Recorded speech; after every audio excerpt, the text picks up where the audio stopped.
Hi ಎಲ್ರಿಗೂ ನಮಸ್ಕಾರ.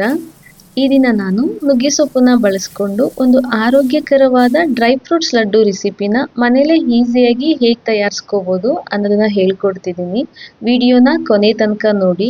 ಹಾಗೆ ಈ ವಿಡಿಯೋನ ಯಾರೆಲ್ಲ ಸಬ್ಸ್ಕ್ರೈಬ್ ಮಾಡದಿರಾ ನೋಡ್ತಿದ್ದೀರಾ ಅವರೆಲ್ಲರೂ ಸಬ್ಸ್ಕ್ರೈಬ್ ಮಾಡಿಕೊಂಡು ಸಪೋರ್ಟ್ ಮಾಡಿ ಅಂತ ಕೇಳ್ಕೊತೀನಿ.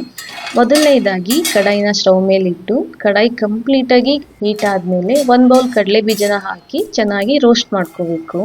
ಈಗ ಹಸಿ ಕಡಲೆ ಬೀಜ ಚೆನ್ನಾಗಿ ರೋಸ್ಟ್ ಆಗಿದೆ. ಅದನ್ನ ಒಂದು ಸಪ್ರೇಟ್ ಬೌಲ್ಗೆ ಹಾಕ್ತಾ ಇದ್ದೀನಿ ತಣ್ಣಗಾಗ್ಲಿ ಅಂತ. ಅದೇ ಕಡಾಯಿನ ಸ್ಟವ್ ಮೇಲಿಟ್ಟು 1 ಕಪ್ ಬಾದಾಮಿನ ಹಾಕಿ ಚೆನ್ನಾಗಿ ರೋಸ್ಟ್ ಮಾಡ್ಕೊಳ್ತಿದ್ದೀನಿ. ಗೈಸ್, ಪಾತ್ರೆ ಚೆನ್ನಾಗಿ ಕಾದಿರೋದ್ರಿಂದ ನಾವು ಹಾಕಿದ ತಕ್ಷಣ ಸುಟ್ಟೋಗೋ ಚಾನ್ಸಸ್ ಇರುತ್ತೆ. ಆದ್ರಿಂದ ಸೌಟ್ನ ಸಹಾಯದಿಂದ ಈ ರೀತಿ ಬೇಗ ಬೇಗ ಕೈ ಆಡಿಸ್ಕೊಳ್ಳಿ. ಬೇಗನೆ ರೋಸ್ಟ್ ಆಗುತ್ತೆ. ಒಂದು 3 ರಿಂದ 4 ನಿಮಿಷ ಆಗುತ್ತಷ್ಟೇ. ಈಗ 1/4 ಕಪ್ ಗೋಡಂಬಿನ ಸ್ವಲ್ಪ ಹೊತ್ತು ಫ್ರೈ ಮಾಡಿಕೊಂಡು ಅದಕ್ಕೇನೆ ಸ್ವಲ್ಪ ಪಿಸ್ತಾನ ಸೇರಿಸಿ ರೋಸ್ಟ್ ಮಾಡ್ಕೊತಿದ್ದೀನಿ. ಗೈಸ್, ಕ್ವಾಂಟಿಟಿ ನಿಮ್ಮ ಇಷ್ಟ, ಎಷ್ಟು ಬೇಕಾದರೂ ಹಾಕ್ಬೋದು. ಇಷ್ಟೇ ಹಾಕಬೇಕು ಅಂತ ಏನಿಲ್ಲ. ಇದು ಕೂಡ ರೋಸ್ಟ್ ಆಗಿದೆ. ಈಗ ಬೌಲ್ಗೆ ಹಾಕ್ಕೊಂಡು ನಂತರ 1 ಕಪ್ ಫ್ಲಾಕ್ಸ್ ಸೀಡ್ಸ್ನ ಹಾಕಿ ಇದನ್ನು ಕೂಡ ರೋಸ್ಟ್ ಮಾಡ್ಕೊತಿದ್ದೀನಿ. ಸ್ವಲ್ಪ ಫ್ಲಾಕ್ಸ್ ಸೀಡ್ಸ್ ಜಾಸ್ತಿನೇ ರೋಸ್ಟ್ ಆಗಬೇಕು ಗೈಸ್. ಸಾಸಿವೆ ಹೇಗೆ ಚಟಪಟ ಅಂತಿರುತ್ತೆ ಎಣ್ಣೆಗೆ ಹಾಕಿದಾಗ, ಹಾಗೇನೆ ಫ್ಲಾಕ್ಸ್ ಸೀಡ್ಸ್ ರೋಸ್ಟ್ ಆದಮೇಲೆ ಚಟಪಟ ಅನ್ನೋ ಸೌಂಡ್ ಬರುತ್ತೆ, ಆವಾಗ ಇಳಿಸ್ಕೊಬಿಡಿ. ಮತ್ತು 1 ಕಪ್ ಸೂರ್ಯಕಾಂತಿ ಬೀಜ, 1 ಕಪ್ ಕುಂಬಳಕಾಯಿ ಬೀಜ ತೊಗೊಂಡು ಸ್ವಲ್ಪ ಹೊತ್ತು ಫ್ರೈ ಮಾಡಿಕೊಂಡು ಅದಕ್ಕೇ ಸ್ವಲ್ಪ ಚಿಯಾ ಸೀಡ್ಸ್ನ ಸೇರಿಸ್ಬಿಟ್ಟು ಮೂರನ್ನು ಚೆನ್ನಾಗಿ ಫ್ರೈ ಮಾಡ್ಕೊತೀನಿ. ಚಿಯಾ ಸೀಡ್ಸ್ ಕೂಡ ಫ್ರೈ ಆದ ನಂತರ ಚಟಪಟ ಅಂತ ಸೌಂಡ್ ಬರುತ್ತೆ. ಆ ಟೈಮಲ್ಲಿ ಇಳಿಸ್ಕೊಬಿಡಿ, ಇಲ್ಲಾಂತಂದರೆ ಚಿಯಾ ಸೀಡ್ಸು ಸೀದೋಗ್ಬಿಡುತ್ತೆ. ಇವಾಗ ಎಲ್ಲ ಡ್ರೈ ಫ್ರೂಟ್ಸ್ಗಳನ್ನ ರೋಸ್ಟ್ ಮಾಡ್ಕೊಂಡಿದ್ದಾಯಿತು. ಅದನ್ನು ಒಂದು ಬೌಲ್ಗೆ ಹಾಕ್ಕೊತಿದ್ದೀನಿ. ಆದರೆ ಫ್ಲಾಕ್ಸ್ ಸೀಡ್ಸ್ನ ನಾನು ಸಪ್ರೇಟಾಗಿ ಗ್ರೈಂಡ್ ಮಾಡ್ಕೊತೀನಿ. ಇವ್ರ ಜೊತೆನೇ ಹಾಕಿ ಅದನ್ನು ಗ್ರೈಂಡ್ ಮಾಡಿದ್ರೆ ತುಂಬ ನುಣ್ಣಗಾಗೋದಿಲ್ಲ. ನುಣ್ಣಗಾಗಿಲ್ಲ ಅಂತ ಅಂದರೆ ಅಷ್ಟು ಟೇಸ್ಟ್ ಇರೋದಿಲ್ಲ. ಯಾವಾಗ ಫ್ಲಾಕ್ಸ್ ಸೀಡ್ಸು ಕಂಪ್ಲೀಟಾಗಿ ನುಣ್ಣಗಾಗಿರುತ್ತಲ್ಲ, ಲಡ್ಡು ಟೇಸ್ಟ್ ಸಿಕ್ಕಾಪಟ್ಟೆ ಎನ್ಹ್ಯಾನ್ಸ್ ಮಾಡುತ್ತೆ ಅಂತಲೇ ಹೇಳ್ಬೋದು. ಸೊ ಎರಡನ್ನೂ ಕೂಡ ಸಪ್ರೇಟಾಗಿ ಎಷ್ಟಾಗುತ್ತೋ ಅಷ್ಟು ನುಣ್ಣಗೆ ಗ್ರೈಂಡ್ ಮಾಡ್ಕೋಬೇಕು. ಈ ಲಡ್ಡುನ ವಯಸ್ಸಾಗಿರೋರು ಕೊಡ್ತಿದ್ದೀರಿ ಅಂತ ಅಂದರೆ ಕಂಪ್ಲೀಟಾಗಿ ನುಣ್ಣಗೆ ರುಬ್ಕೊಂಡು ನಂತರ ಲಡ್ಡುನ ಮಾಡ್ಕೊಳ್ಳಿ. ಇಲ್ಲ ಹಲ್ಗಳು ಚೆನ್ನಾಗಿದೆ ನಾವು ತಿನ್ಕೊತೀರಿ ಅಂತ ಅಂದರೆ ತರಿಯಾಗಿ ರುಬ್ಕೊಂಡು ಉಂಡೆನ ಕಟ್ಕೋಬೋದು. ಗೈಸ್, ಈಗ ನಾನು ಎರಡನ್ನೂ ಸಪ್ರೇಟಾಗಿ ರುಬ್ಕೊತೀನಿ. ನೋಡಿ, ಫ್ಲಾಕ್ಸ್ ಸೀಡ್ಸ್ನ ಕಂಪ್ಲೀಟ್ ನುಣ್ಣಗೆ ರುಬ್ಕೊಂಡಿದ್ದೀನಿ. ಈ ಥರ ಬಂದಿದೆ, ಲೈಕ್ ಹಸಿಡ್ ಥರನೇ ಇದೆ. ಅದನ್ನು ಒಂದು ಬೌಲಿಗೆ ಸೇರಿಸ್ಕೊಂಡೆ. ನಂತರ ಡ್ರೈ ಫ್ರೂಟ್ಸ್ನೆಲ್ಲ ಸಪ್ರೇಟಾಗಿ ರುಬ್ಕೊಂಡಿದ್ನಲ್ಲ ಅದನ್ನು ಇದಕ್ಕೆ ಸೇರಿಸ್ಬಿಟ್ಟು ಸ್ಪೂನ್ ಸಹಾಯದಿಂದ ಚೆನ್ನಾಗಿ ಮಿಕ್ಸ್ ಮಾಡ್ಕೊತೀನಿ. ಆ್ಯಂಡ್ ಬಿಸಿ ಕೂಡ ಇರುತ್ತೆ. ಸ್ವಲ್ಪ ಸ್ಪೂನಲ್ಲಿ ಈ ಥರ ಹರಡಿಸ್ಕೊಳ್ಳಿ. ಈ ಲಡ್ಡುನ ಮಾಡೋದಕ್ಕೆ ನಾನು ಯಾವುದೇ ರೀತಿ ಸಕ್ಕರೆ ಆಗಲಿ ಅಥವಾ ಬೆಲ್ಲ ಆಗಲಿ ಯೂಸ್ ಮಾಡ್ತಾ ಇಲ್ಲ. ಖರ್ಜೂರನ ಒಂದು 400 ಗ್ರಾಮ್ ತೊಗೊಂಡಿದ್ದೀನಿ.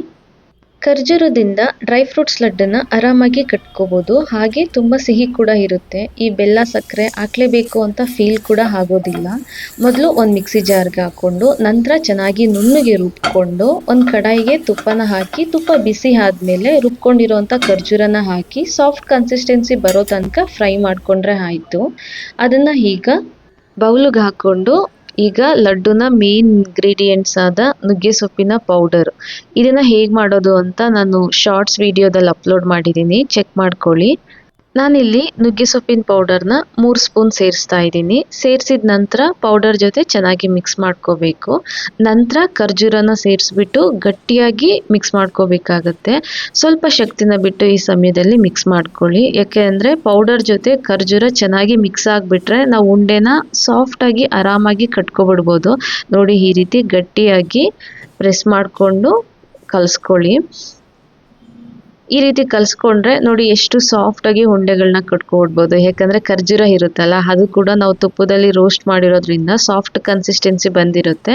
ಅದ್ರ ಜೊತೆ ನಾವು ಗಟ್ಟಿಯಾಗಿ ಪೌಡರ್ನ ಯಾವಾಗ ಮಿಕ್ಸ್ ಮಾಡ್ಕೊತೀವಿ ಕಂಪ್ಲೀಟಾಗಿ ಅಂಟ್ಕೊಂಡಿರುತ್ತೆ. ಆದ್ದರಿಂದ ಉಂಡೆನ ಈ ರೀತಿ ಆರಾಮಾಗಿ ಮಾಡ್ಕೊಡ್ಬೋದು. ಗೈಸ್, ನೋಡಿದ್ರಲ್ಲ, ಒಂದು ಆರೋಗ್ಯಕರವಾದ ನುಗ್ಗೆ ಸೊಪ್ಪಿನ ಡ್ರೈ ಫ್ರೂಟ್ಸ್ನ ಈಸಿಯಾಗಿ ಹೇಗೆ ಮನೇಲಿ ಮಾಡ್ಬೋದು ಅನ್ನೋದನ್ನ ಹೇಳ್ಕೊಟ್ಟಿದ್ದೀನಿ. ನೀವು ಒಂದ್ಸರಿ ಟ್ರೈ ಮಾಡಿ.